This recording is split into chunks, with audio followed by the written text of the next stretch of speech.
We all know I love the asymmetric stuff, so we've got a 4-2-3-1, somewhat asymmetric. We'll check it out. This is the 4-2-3-1 VikanderZBall. It is from someone called Vikander. I mean, it's got to be Vikander, right? But it is from the Steam Workshop. There's not a lot of information on the Steam Workshop itself. However, there is a YouTube video that is linked to from his channel. Unfortunately, it's in French, so I don't exactly know what he's talking about, but it looks very well done. It's 23 minutes long. Opposition instructions are in there as well, so you can at least glean a lot of information if you don't speak French. But overall, it looks so far very worth checking out. Now, we're going to start with the tactic itself. Sweeper keeper down there, wingbacks on the left and the right, ball-playing defenders in the central spots, deep-lying playmaker next to a ball-winning midfielder, inside forward on one side, advanced playmaker on the other with a shadow striker sandwich in between, advanced forward up front. So attacking mentality, in possession, attacking with his wide, approach plays pass into space, overlap on the left and right, and focus play down the left and right. Passing directness is shorter, tempo is higher, mix crosses, run at defense, and be more expressive. In transition, counter press, counter, distribute quickly, and distribute to the back line, as well as roll it out. And then out of possession, a high press line of engagement, a higher defensive line, trigger press much more often, prevent short goalkeeper distribution, and get stuck in. As always, pause where you want to see it. I tend to go through these pretty quick. But now, how did it do for our three teams of Liverpool, Aston Villa, and our championship side of Ipswitch Town? Liverpool come tops, 84 in the league. Definitely a sort of a down period for the league. A lot of times we're seeing 87, 90, 94 points up there. Liverpool 84, slightly below average, but I mean, not by much. And getting to the tops of this table, pretty nice. But 26, 6 and 6, 84 points, like I mentioned, 96 goals for Aston Villa in 7th. They've got Europa League, so something happened. 17, 7 and 14. 58 points though, slightly actually lower point tally than what we're expecting, but still, they got 7 points, which is higher in the table than they're expecting. Liverpool losing out in the FA Cup third round to Sheffield United, really? But beating Aston Villa, there you go, 2-1 in the EFL Cup final, so that's trophy number 2. Unfortunately, they cannot get trophy number 3. Arsenal beat them in the Europa League final 1-2. I mean, they beat a couple of really good teams, but in the end, they just couldn't pull out trophy number 3. As always, Alisson doing very well appearance-wise. Goals, though, 26 for Salah, finally getting back to the top. 22 for Nunez and Diaz.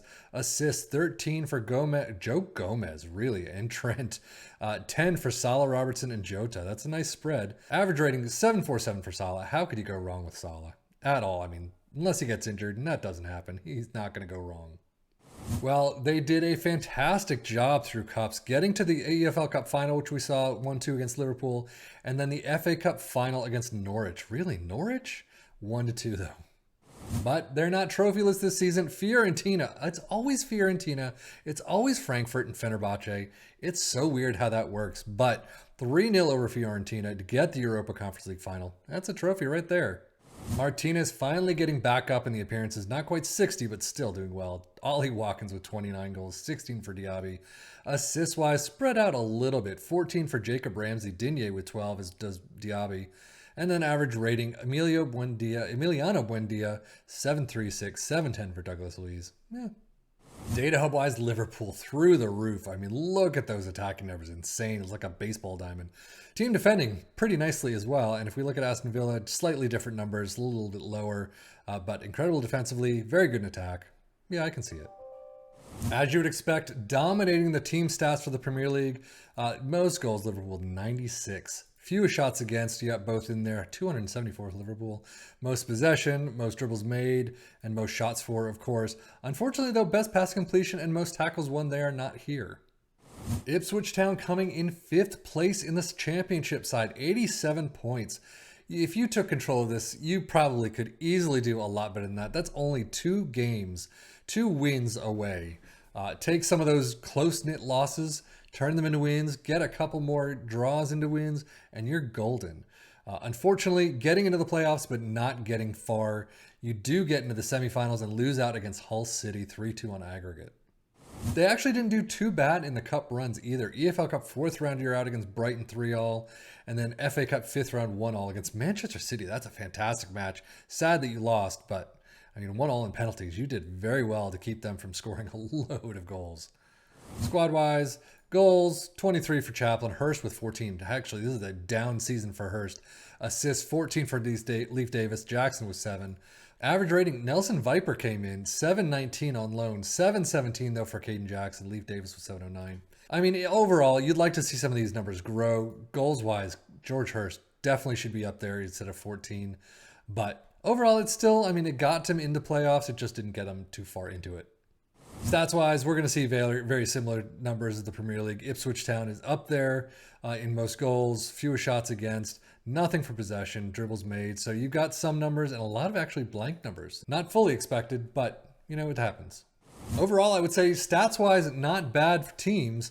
Liverpool at 84, getting a couple of trophies. Aston Villa getting a trophy, not too bad at all. So, I mean, it definitely did well for our teams to a degree.